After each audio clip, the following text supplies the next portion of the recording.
As a way of centering us, I want to share with you Psalms 26, and I'll be reading verses 1 through 8.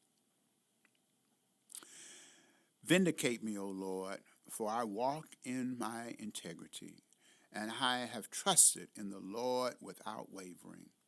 Prove me, O Lord, and try me. Test my heart and mind.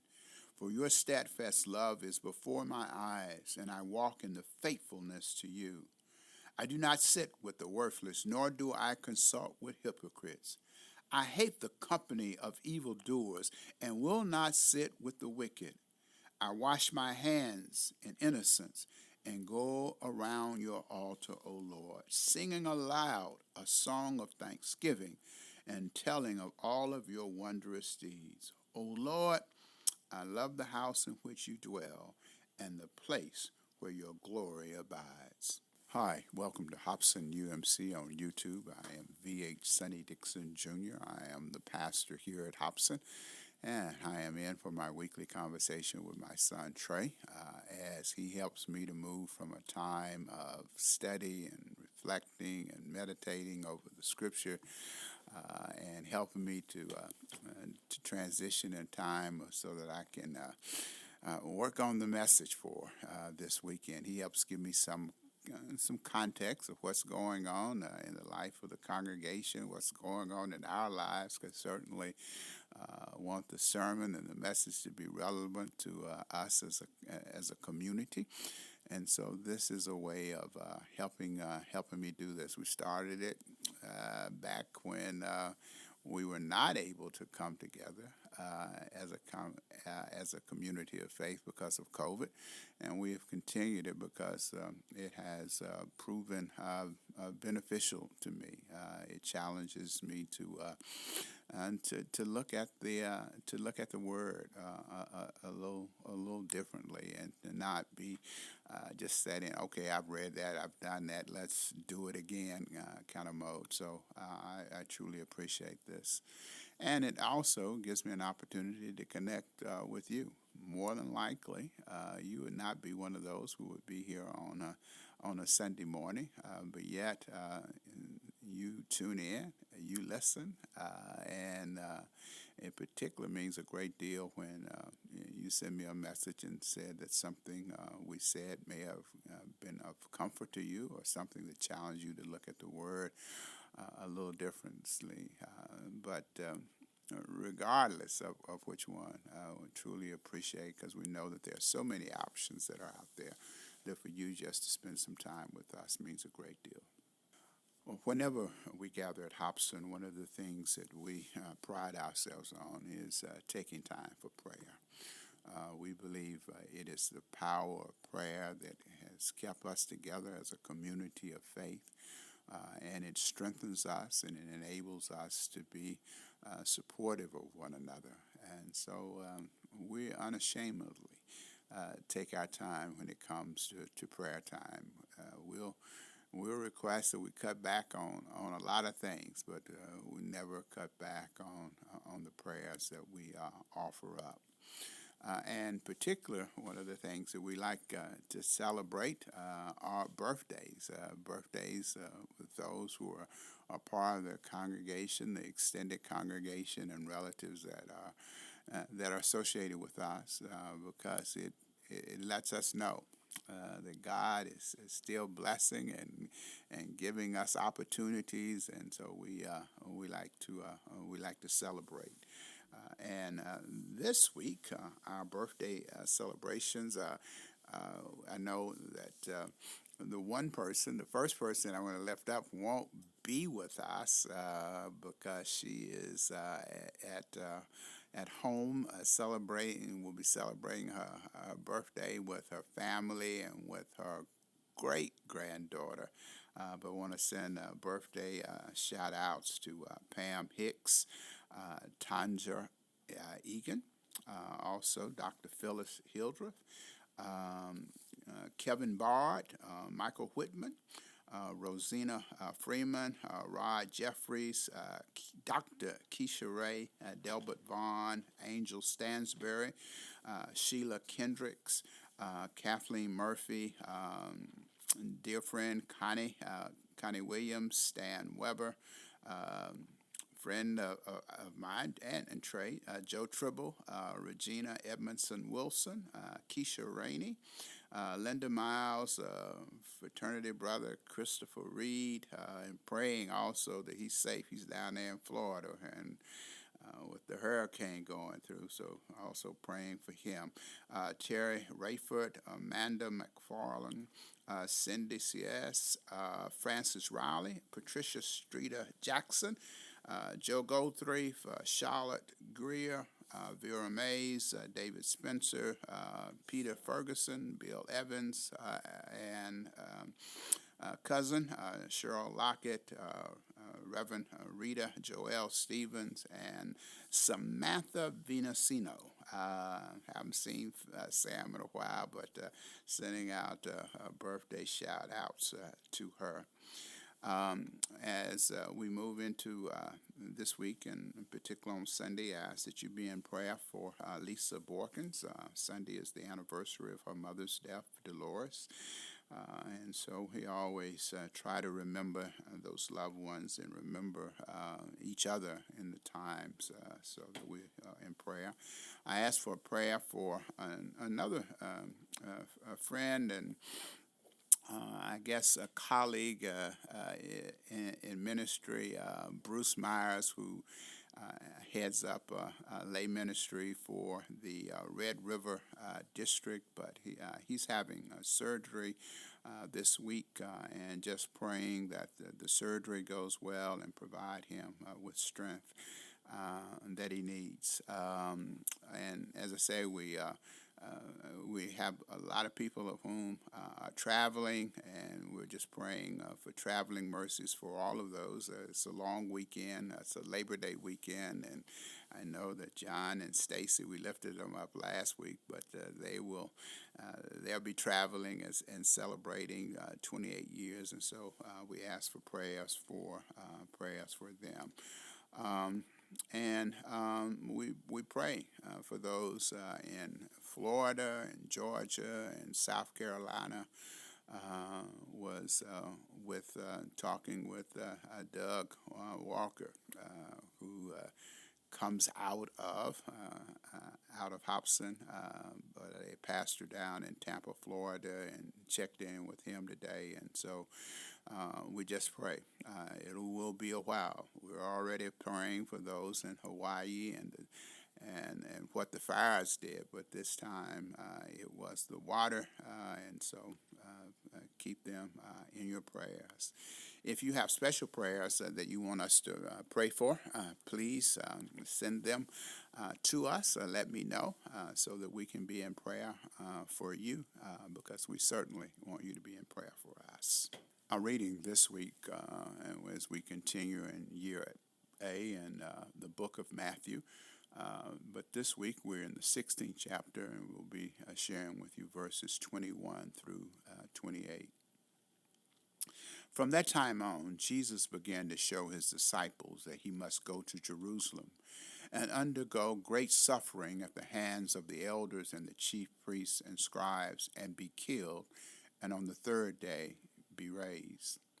And Peter took him aside and began to rebuke him, saying, God forbid it, Lord. This must never happen to you. But he turned and said to Peter, Get behind me, Satan. You are a stumbling block to me, for you are setting your mind not on divine things, but on human things. Then Jesus told his disciples, If any want to become my followers, let them deny themselves and take up their cross and follow me. For those who want to save their life will lose it, and those who will lose their life for my sake will find it. For what will it profit them if they gain the whole world but forfeit their life? Or what will they give in return for their life? For the Son of Man is to come with his angels in the glory of his Father, and then he will repay everyone for what has been done. Truly I tell you, there are some standing here who will not taste death before they see the Son of Man coming in his kingdom. This is the word of God for the people of God. Thanks be to God. Well, we have this very familiar story. For those of who listened last week, this begins the transition for Jesus as he begins to, as the first line says, begins to turn his attention toward going to Jerusalem and sharing. So this is the first of the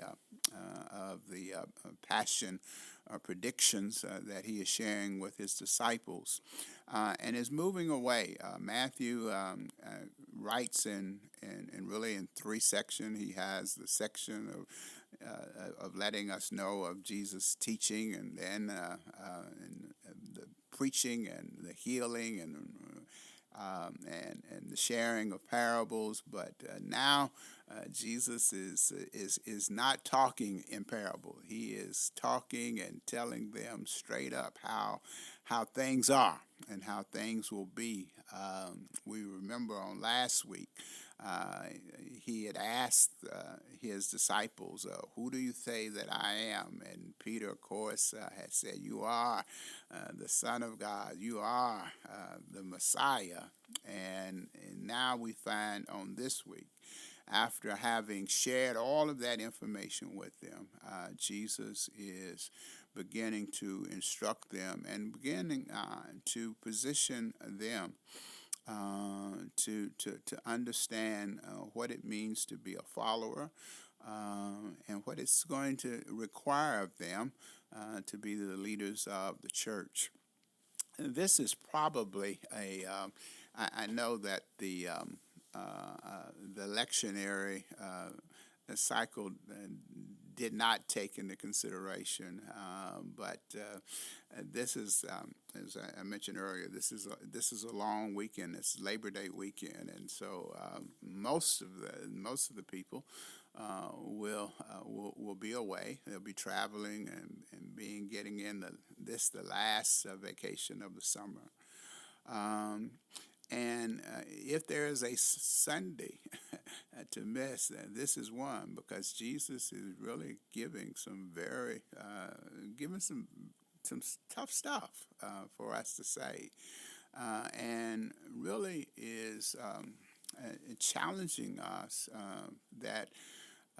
In particular, in looking at Peter, who has this idea and this image of what he expects the Messiah to be like, and what he expects the Messiah to experience, and yet Jesus is giving them something different. So we'll probably spend some time on Sunday, just one, looking at what were some of the reasons that the scribes, as they say, the scribes and the Pharisees, and the ones who were the protectors and the ones who were the ones that were giving instruction on what it meant to be a good follower, and to be a good Jew, and we'll have to remember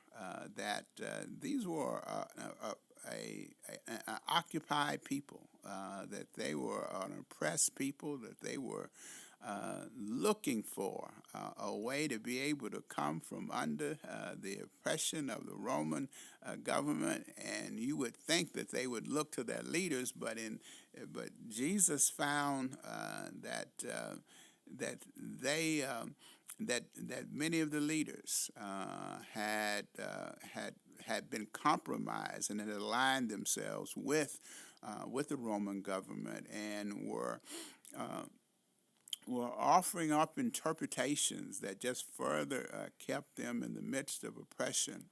And so these people who were truly looking for a Messiah and looking for someone to come and to free them had to first deal with those systems and those structures. And as I look at what's going on in our world today, it's still the systems and structures that we are called to deal with, and those of us who choose to follow have to address that, because as we look around, they are still offering up very destructive ways that keep us and keep people that are down continue to be disenfranchised and marginalized. I look at us in this state. We just had a special session where people were anticipating and hoping that the legislation would come to deal with the gun violence that is taking place in our schools. They met for 2 weeks and did, I think, only passed 4 bills that came out for that. And it is just hard for me to believe that these same people who will come were people who sat in church on Sunday, sat in their places of faith and listened to the stories, and then came and did absolutely nothing and had no response to the cries of the people. So we'll spend a little time in looking at that. But then I think where I will spend most of the time is looking at this invitation that Jesus offers of saying that if they are and if we are to follow him, then we first must deny ourselves. In a time where, in particular for people of whom have been struggling, and people of whom found themselves in being the downtrodden and the oppressed, we're looking for ways that we can get over.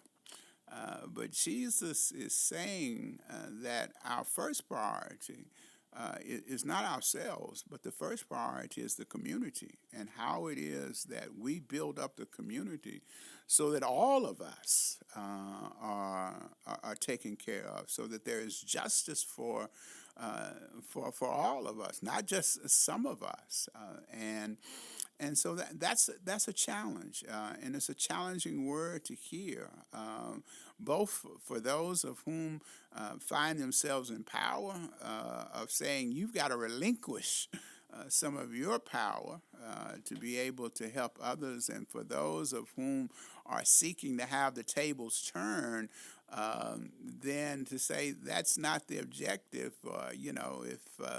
If they were wrong and then you get in place, then you do the same thing that they did.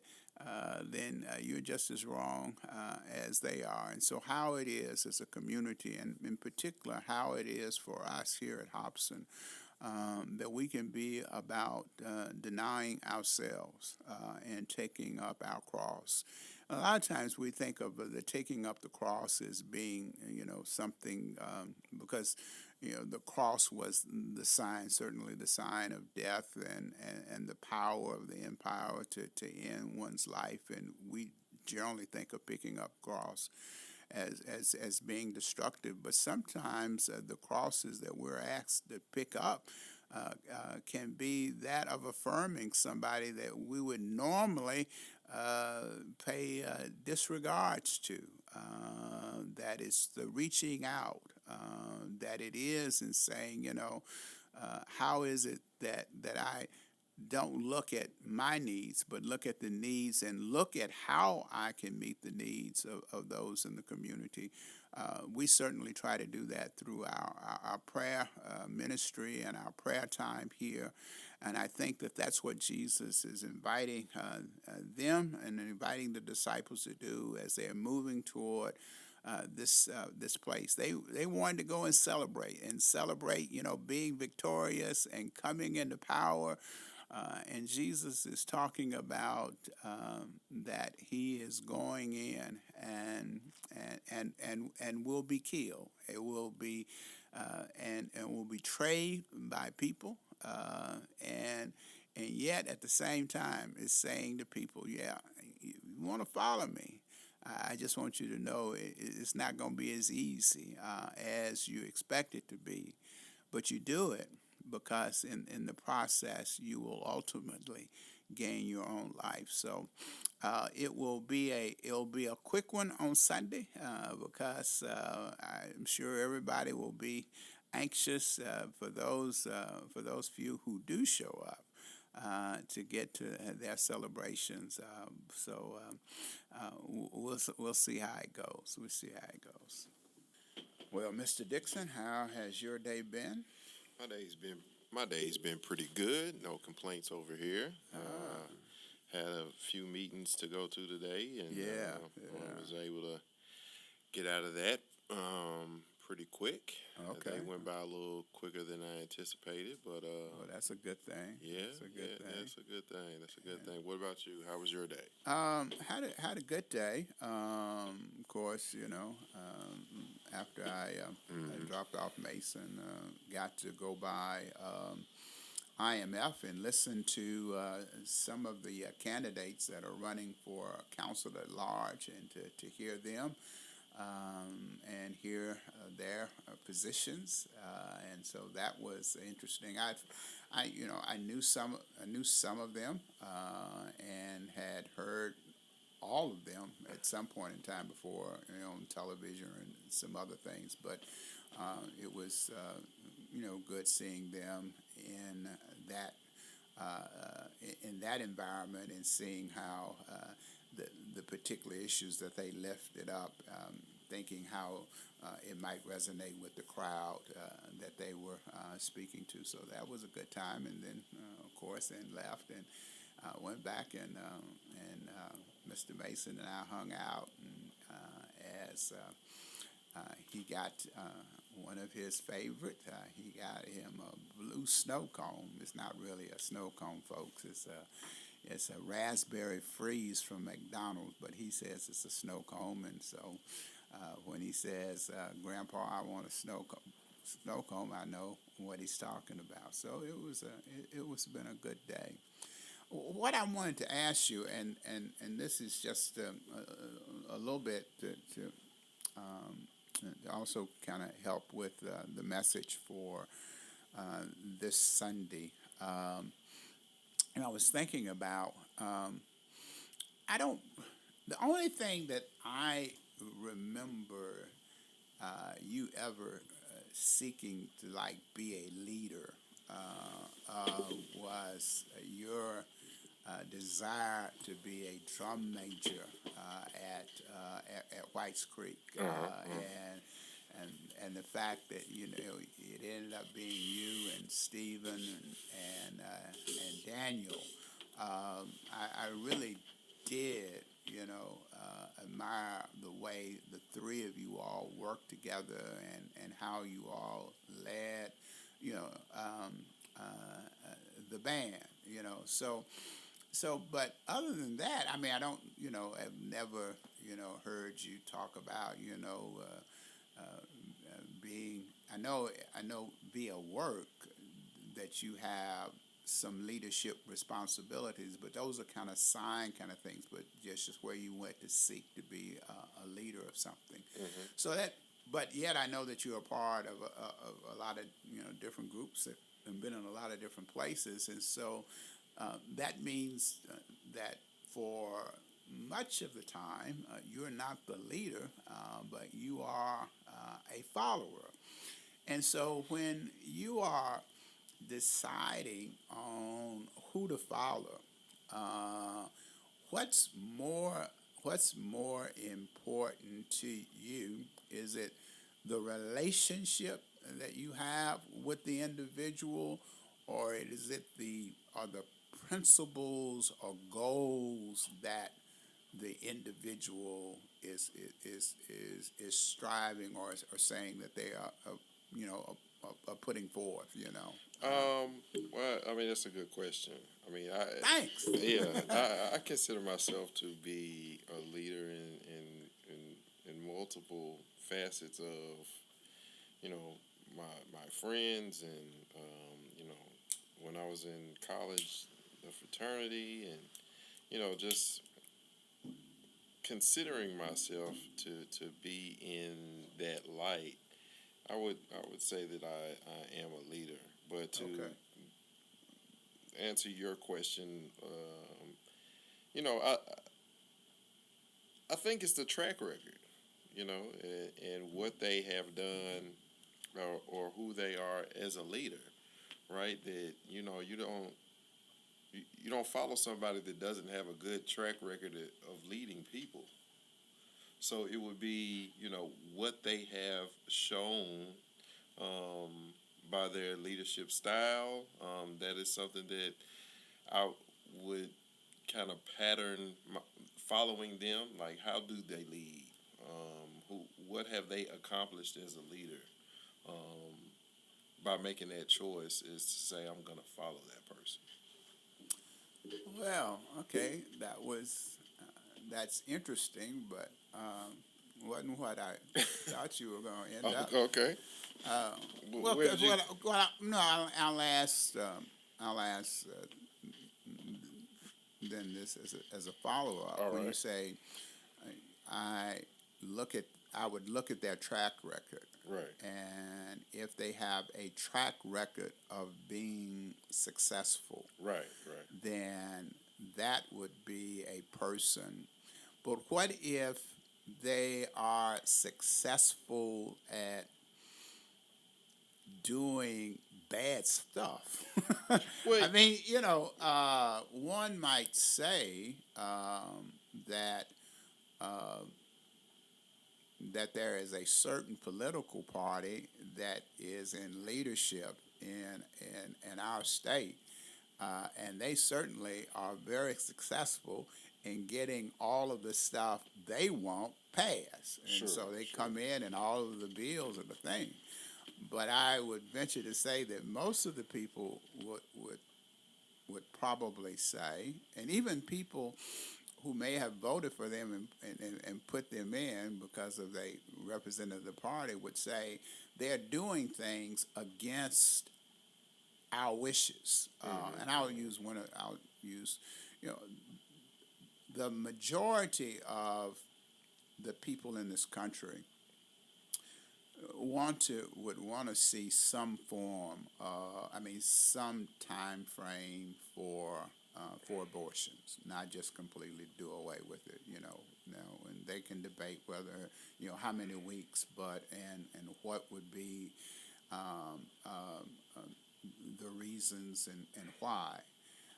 But there's leadership that just says, no, we don't want to have any because they are in control and they get to make the decision and have been successful in dismantling. Sure. So it's one thing to say, they are, you know, I would follow a successful, person. It's kind of like, use it. Um, One would say that um, um, the coach at New England is a successful coach, but some people say, I just couldn't be with him. He couldn't be my leader because I don't like his style. Sure. Yeah. Yeah, Yeah. yeah, Yeah. Yeah. yeah. And I mean, that's kind of what I was alluding to. It's like, what is your leadership style? How how have you shown as a leader that you have accomplished things? And I guess what you're trying to get out of me, of course, it would have to be something that I would be willing to follow.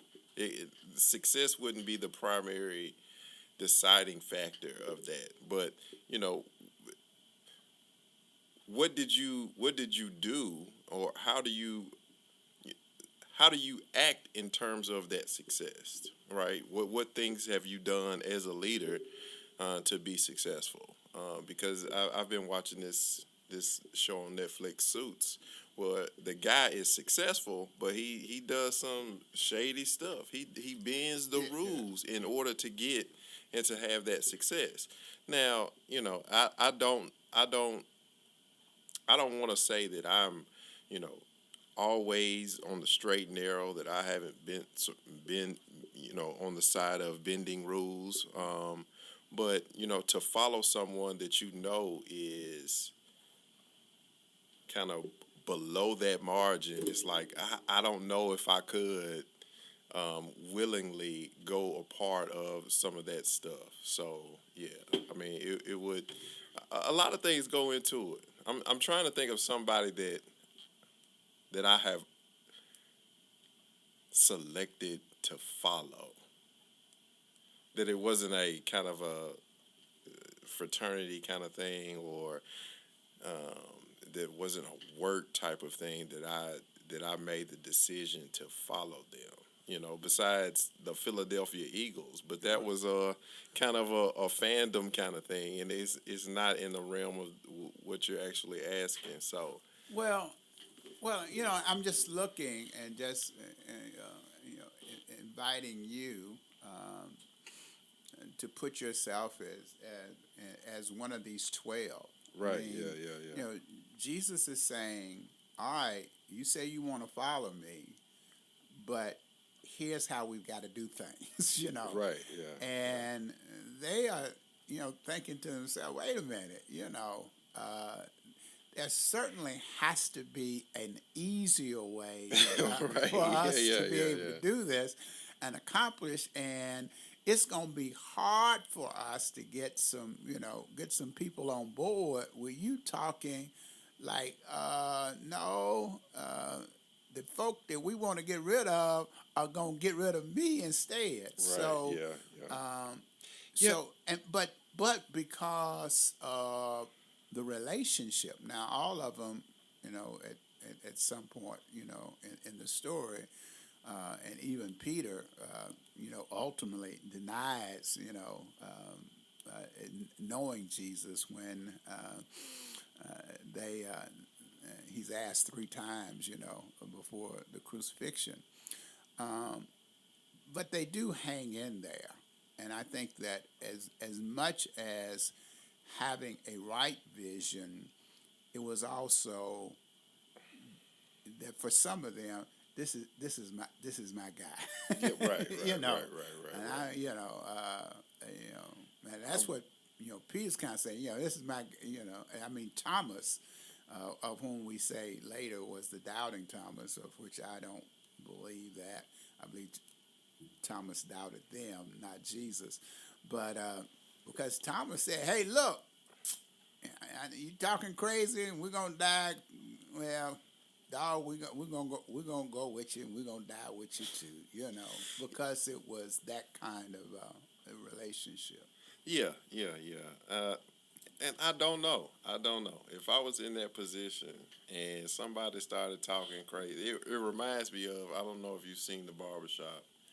And then it may have been the first or the second one. And Eddie, played by Cedric the Entertainer, was in The Barbershop, and the Black Panthers were in there. And, they were giving like a motivational speech. And it was like, "Oh, some of them, we gonna teach them a lesson." And everybody was like, yeah, we gonna do it. And then it's like, "Some of them gonna die." Yeah. And some of us gonna die. Wait a minute now. Yeah. Wait a minute now. Am I a part of that, some of us? Right. Because I don't know if I could knowingly, if that was the order, that I would sign up for that. Yeah. That I would sign up to be, put through stress and put through potential, harm, just to, ride with my guy. Yeah. I remember when they were having around the affordable 10K, I guess it was, in Tennessee, and they were having all of the sit-ins and demonstrations, and people were going and saying, occupying, and saying, you got to be arrested. And I said, "Look, I can support y'all, but I've got some responsibilities that I can't get arrested."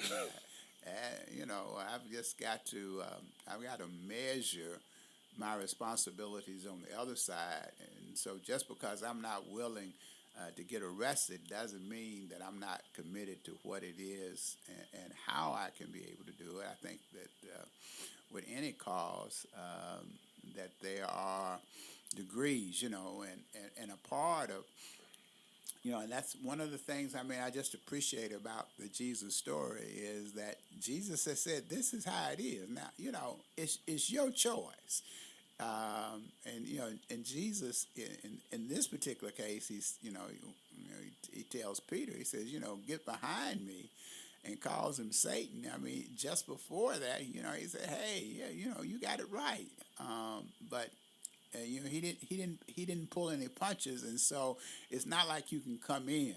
Now the people that I'm always leery of in following are the people who ask for you to support them, and in essence following, particularly around a political thing, and then when they get in, then they act like I don't even know who you are, and so that was you know even today there's a person that only wants to speak to me at election time, and as soon as the election is over, I might see them, and they might look at me like I was a balloon or something floating around. So. Well, I mean, okay, so I know you a little bit, and so why do you allow that relationship to be how it is? Why don't you just call them out on it? I don't see you as being someone who allows that to be the case. Well, it is.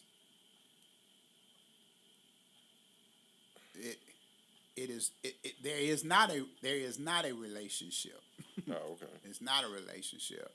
As I say, they only want to speak to me like today. We were at IMF was coming in, and they wanted to act like they knew me. Oh. And like, oh, how things going? How things at Hobson? And I was like, it was there.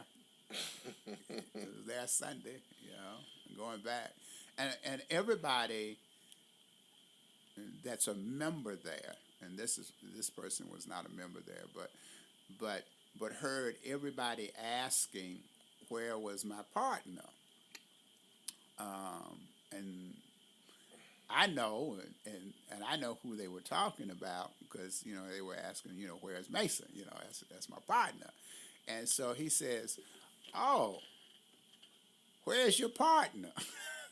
And I looked at him like, you don't know my you trying to act like you know me in front of these other folk. You know of me, but you don't know me.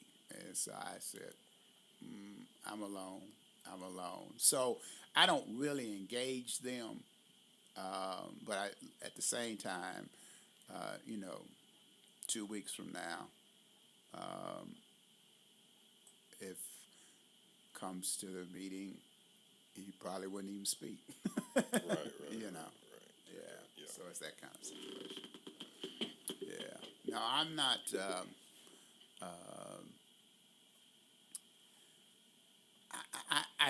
I have learned to be. I have learned to be gracious, and I think I really started this part of my graciousness when I was the president of the Nashville branch of the NAACP. Is that I recognize that everybody has a right to run for office, whether I agree with them or not.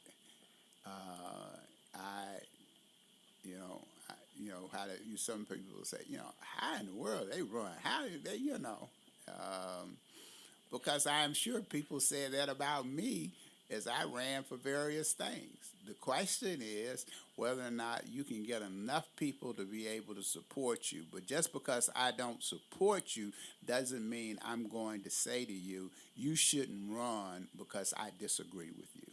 Right. There may be people who do. I mean, and evident of that is that this, as a nation, we elected Donald Trump. I mean, he didn't even get the most votes, but he worked the process and got in. So you never know. And some would say he was an effective leader. They said today he overvalued himself by $2.2 billion. But anyway, that's enough. All right.